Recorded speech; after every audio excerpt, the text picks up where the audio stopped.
Hello, welcome back to the channel. It is Dan, Nocturne Knives, coming at you today with a quick first impressions video of this knife, the Tactile Knife Company Bexar, or Bexar, as it might be more commonly known. This knife is the second knife from Tactile Knife Co, the same people behind the Tactile Turn Pin Company. It is following their very successful first debut, the Rock Wall, which is a nice little flipper. They have a flipper and a thumb stud version. It's a nice, small, slim, locking liner lock knife. This is a slip joint knife. As you can see, it does not have a lock, and it is a two-hand open, two-hand close knife. And this special version is in a handle material called Ultem, which is some kind of fancy plastic or polymer, something like that. And it's been kind of all the craze lately. Anyway, I got this in for sharpening, put a 1000 grit Edge Pro edge on this. It's at about 16 degrees for the primary bevel, and then I put a 19 degree micro bevel on it for a little extra strength. Oh, and the steel is Magna Cut, very fun, 98 of 100. Take a look at this edge real quick. It is blisteringly sharp.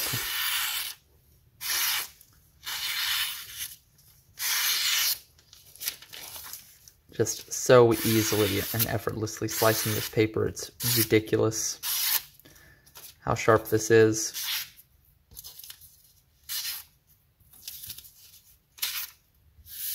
Some paper towel.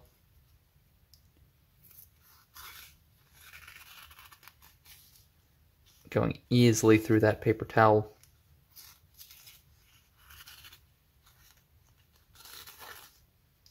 Very nice. So the edge came out great. It's got a really nice polish on it, but definitely still got some grit to it. You can see that. And nice and consistent from heel to tip. Great edge on here. And this is going to cut like crazy. It's going to cut for a long time at that 16 degrees. And cut really, really well. So with that introduction, let's hop into some measurements, some specs, and then I'll talk about my likes, neutrals, and dislikes for this knife. First, coming in with overall length, we're looking at about 6 3/4 inches. Blade length coming in just under 3 inches, maybe 2.8 inches or so, and then cutting edge is almost exactly the same at about 2.8 inches. Take some caliper measurements. Blade stock is about 0.64, so well under something like 3/32, which is already very thin, super thin blade stock. Take a look at the handle thickness, coming in at 0.27, so about half of what most knives are. And then behind the edge thickness, looking at, get that right behind the bevel, looking at about 16.5 thousandths behind the edge.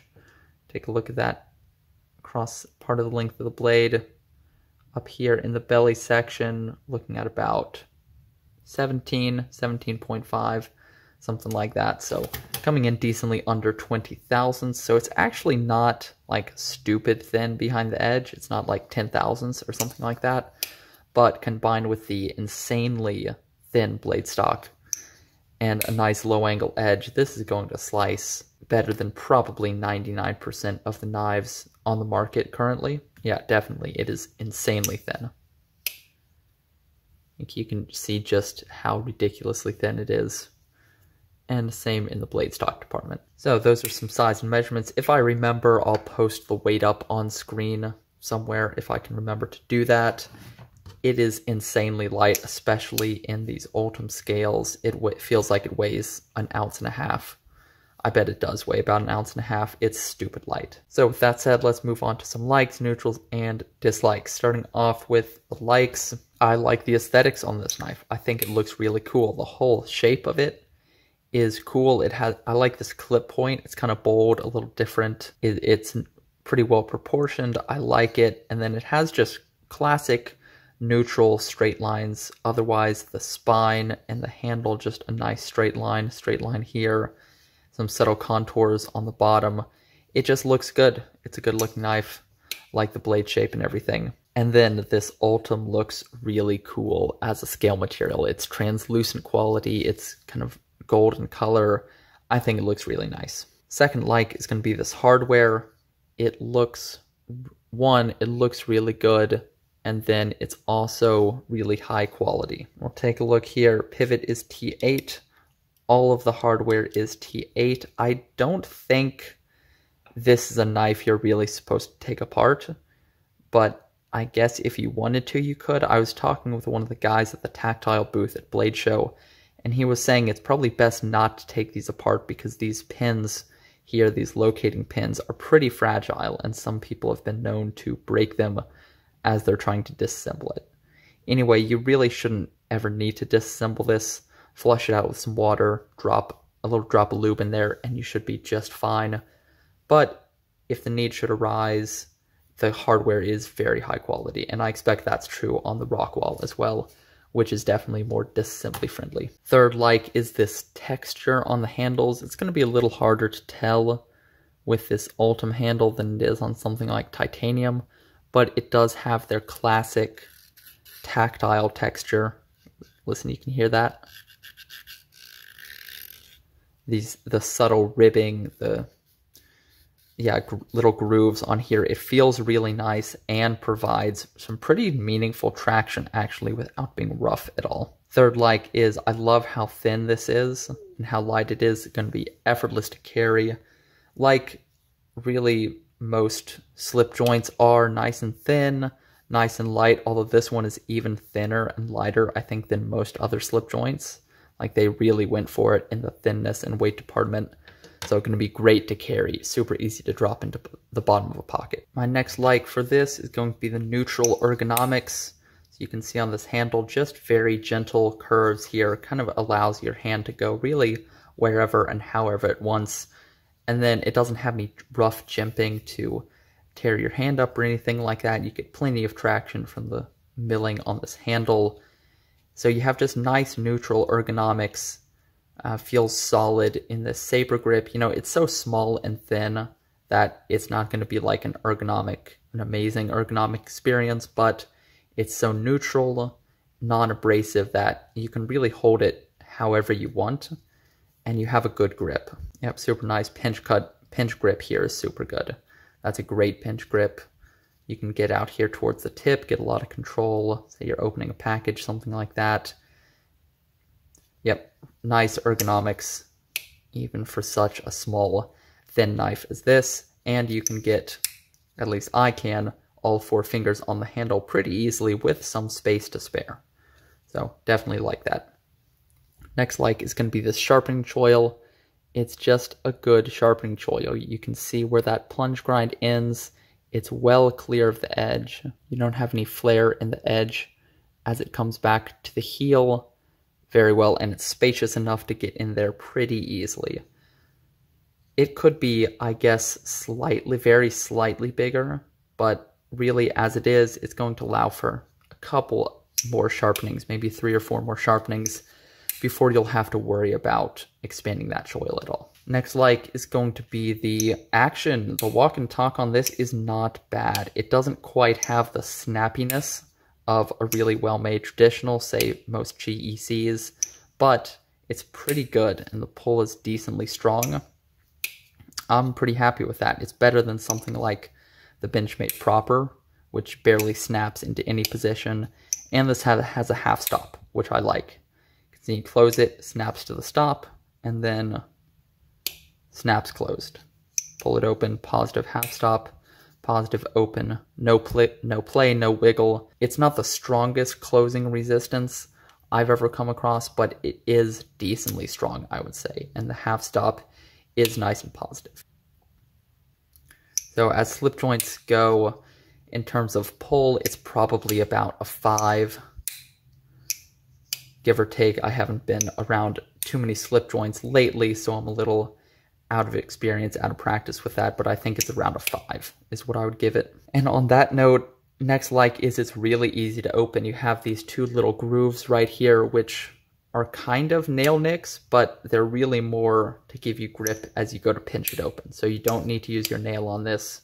it's very easy to pinch open. There's the perfect amount of blade sticking out, and these grooves give you just enough grip to very easily pinch it open. With either hand, super easy. Definitely like that.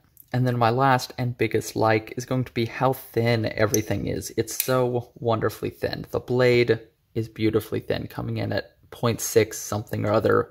The edge, nice and thin at 16, 17 thousandths. The handle, wonderfully thin at about 1/4 inch. It's just very refreshing, very nice to see something that's this just crazy thin and light, and it's going to cut like a beast through, you know, putting this through cardboard is going to be like a laser going through butter. I mean, it's going to be ridiculous. So that's my biggest like, is how incredibly thin everything is on this knife. Now on to my neutrals. I think I only really have 2 neutrals here. So the first is that you can't really disassemble it, or at least it'd be a very difficult, tricky process, at least in talking to the employee that I talked to at Blade Show. He was talking about these tiny pins are prone to snap, so they advise not disassembling it. So that's a little bit of a bummer. I always like being able to disassemble my knives, and you know, maybe he was wrong about that. I don't know. It does seem like it'd be tricky to disassemble with the slip joint mechanism. I don't know exactly how you would go about that, but it's only really neutral because you don't really need to disassemble this. You could easily flush it out with some soap and hot water, drop a little oil in there, a little lube, and you'll be back in business. Super easy, just like that. And then my next neutral is the Ultem handle material. I'm not sure how great of a handle material it is because it does have some flex. You can see here, I can squeeze and flex pretty easy, and the whole knife feels just a little bit flexy all the way through it, and I don't know, that's not really my favorite, all that flexiness. I think I would rather have this in the full tie for more rigidity, but people who don't really mind plasticky handles that have some flex, this will be nice for you. And I do think the Ultem looks really cool. It looks really good, so that's why it's only neutral, because I think I could live with it, but I would prefer titanium as my #1 choice for that extra rigidity. So now moving on to the dislikes, I only have one, and it's the steel. So it's not the choice, it's not MagnaCut itself. MagnaCut is a super cool steel, definitely a great composition, but I question the choice of it on this knife, and then I think that Tactile Knife Co should consider heat treating their MagnaCut harder. So in an Instagram, in DMing with them briefly, they told me that they run their MagnaCut at about 61. I'm pretty sure it was 61 HRC. And MagnaCut can easily be run up to 63, 64, 65. I think the ideal range is 64, 65. So I would love to see them running the MagnaCut harder, 64, even 63, something like that would be awesome to see. Just bump up that edge retention, that edge stability, really get the maximum performance out of MagnaCut, because it makes sense in some applications where you might want to run it softer, say hard use applications, but this is a very thin, very small slip joint. This is not a hard use application. Run this thing super hard and get all that edge retention that you really want out of a thin, slicey slip joint like this. I think that would be a better choice. And then I'm not sure that MagnaCut really is the best choice for this knife, because MagnaCut is a very high toughness stainless steel. So it's only decently high edge retention. For an application like this, you don't really need that toughness. Get 20 CV or M390, something like that, that's higher edge retention, high corrosion resistance in this small, light-duty slip joint, and I think that would accentuate this knife's properties better. Because MagnaCut has solid edge retention, but it's outclassed in edge retention by things like 20 CV, or something like S110V, S90V, things like that. So put something like that in this light-duty slicing knife, make the most of its properties in cutting, and you really don't need that much toughness in an application like this. So I think this knife would be better served with a different blade steel, although I don't hate MagnaCut as a choice. I do think they can and should run their MagnaCut harder, 63, 64, 65, something like that. It's decent at 61, not bad, still a solid steel. I don't think that's a reason you should avoid this knife, but it is a criticism I have. So that's the only dislike I have for this knife, is the hardness of the steel and kind of the choice of steel I think could be improved. With that said, let's hop into some conclusions. I really like this knife. I think it's a great knife. It's a good design, very well executed from Tactile Knife Co. The fit and finish is great. I absolutely love how thin it is. I think that's wonderful of them to do. I think that's a great move that they did. If you hate plastic handles, then you might not like this specific version, the Ultem one.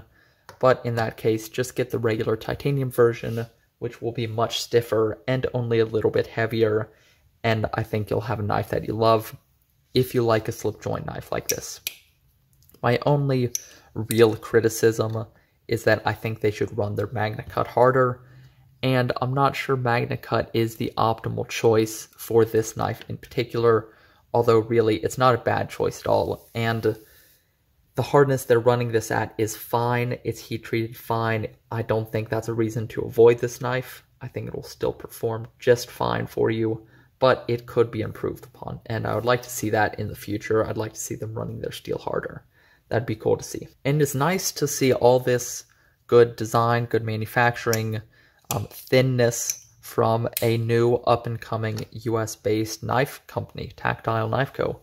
I think it's really cool to see. We need more US manufacturing in the knife world, especially at lower price points like this.